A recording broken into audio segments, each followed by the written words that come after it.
আজকে আমরা আপনাদের সামনে স্বপ্নজয়ের জাদুকরী জেদ শিরোনামে একটি অসাধারণ গল্প শেয়ার করব। আপনার যদি সত্যিই জ্ঞান আহরণের আগ্রহ থাকে তাহলে গল্পটি আপনার জন্য। অপ্রয়োজনীয় ভিডিও দেখে সময় নষ্ট না করে গল্পটি শুনুন।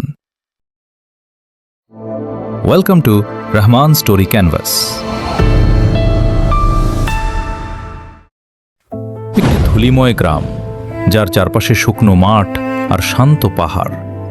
সেখানেই থাকত আরিয়ান নামের 15 বছরের এক কিশোর। তার পৃথিবীটা ছিল খুব ছোট।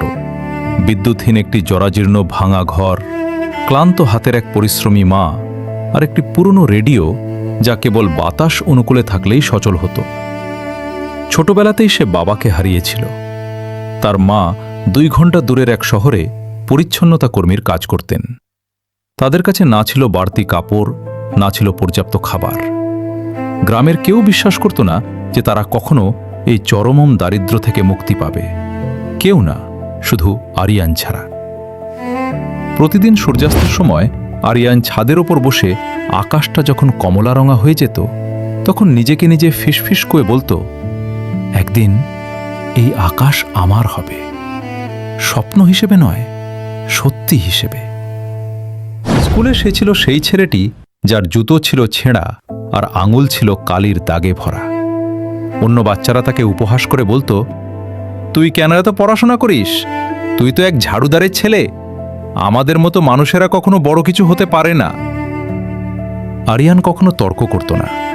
সে শুধু হাসত আর বলতো, ওটা তোমাদের সত্যি, আমার নয়। একদিন স্কুল থেকে একটি জাতীয় বিজ্ঞান প্রতিযোগিতার ঘোষণা দেওয়া হলো। বিজয়ী পাবে শহরের একটি বড় স্কুলে পড়ার পূর্ণ বৃত্তি, যা আরিয়ানের গ্রামের মানুষের কাছে অকল্পনীয় ছিল। সবাই ভেবেছিল এটা বড় শহরের ধনী ঘরের বাচ্চাদের জন্য। কিন্তু আরিয়ান দমে যায়নি। সে স্কুলের লাইব্রেরিতে সৌর প্যানেল এবং শক্তি সংক্রান্ত একটি পুরনো বই খুঁজে পেল। বাইরের একটি টিমটিমে রাস্তার বাতির নিচে বসে সে দিনের পর দিন সেই বই পড়ত। কয়েক সপ্তাহ ধরে সে তার প্রজেক্টটি তৈরি করল। আবর্জনা, টিনের কৌটো, ভাঙা রেডিওর তার আর জানালার কাঁচের টুকরো দিয়ে। তার কাছে কোনো দামি সরঞ্জাম ছিল না, ছিল শুধু কল্পনা শক্তি। তার শিক্ষক একবার তাকে দেখে করুণার হাসি হেসে বলেছিলেন, আরিয়ান, তুমি মেধাবী, কিন্তু এটা অনেক বড় কাজ। চেষ্টা করছো ঠিক আছে, কিন্তু কিছু আশা করো না। আরিয়ান শান্ত চোখে তাকিয়ে বলেছিল, স্যার, আমি যদি আগে থেকেই বিশ্বাস করি যে আমি পারবো না, তাহলে শুরু করার দরকার কি? প্রতিযোগিতার দিন শহরে একটি বড় স্টেজে আরিয়ান দাঁড়াল। সে ছিল ছোটখাটো, ঘাবড়ানো এক কিশোর, যার চারপাশে ছিল ঝকঝকে ইউনিফর্ম পরা ছাত্রছাত্রীরা এবং তাদের নিখুঁত সব মডেল। যখন সে তার প্রজেক্ট উপস্থাপন করল, বিচারকরা নিস্তব্ধ হয়ে গেলেন। তার মডেলটি দেখতে আনাড়ি হলেও সেটি কাজ করছিল। তা থেকে বিদ্যুৎ উৎপন্ন হচ্ছিল। তার উপস্থাপনার প্রতিটি কথাই ছিল আশা, লক্ষ্য আর আত্মবিশ্বাস। সে কোনো বালকের মতো নয়, বরং একজন ভবিষ্যৎ নেতার মতো কথা বলছিল। সেদিন সন্ধ্যায় শহরের দালানগুলোর পেছনে সূর্য ডুবে যাওয়ার সময় আরিয়ান বাসের জন্য একা অপেক্ষা করছিল। সে ভাবছিল, হয়তো তাদের পছন্দ হয়নি, হয়তো আমাকে বোকা দেখাচ্ছিল। ঠিক তখনই নীল শাড়ি পরা এক বয়স্কা নারী তার কাছে এলেন। তিনি ছিলেন বিচারকদের একজন। তিনি আরিয়ানের হাতে একটি খাম দিয়ে হাসলেন এবং বললেন, তোমাকে দেখে আমার নিজের ছোটবেলার কথা মনে পড়ে গেল। আরিয়ান খামটি খুলল।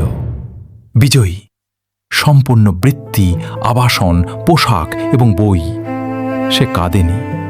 সে শুধু আকাশের দিকে তাকিয়ে ফিস ফিস করে বলল, বলেছিলাম না। বছরের পর বছর কেটে গেল। আরিয়ান একজন প্রকৌশলী হল।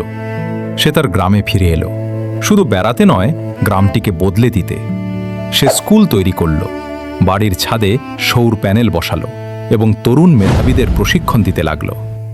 নতুন লার্নিং সেন্টারের গেটে সে বড় বড় অক্ষরে লিখে দিল, আকাশ তোমার সীমানা নয়, তোমার চিন্তাধারারা হলো তোমার সীমানা। তাই বলবো, তোমার পরিস্থিতি দরিদ্র হতে পারে, কিন্তু তোমার চিন্তা হতে পারে সমৃদ্ধ। একটি ইতিবাচক মন বাস্তবতাকে অস্বীকার করে না, বরং নতুন বাস্তবতা তৈরি করে। পৃথিবী প্রথমে বদলায় তোমার চিন্তায়, তারপর তোমার কাজে।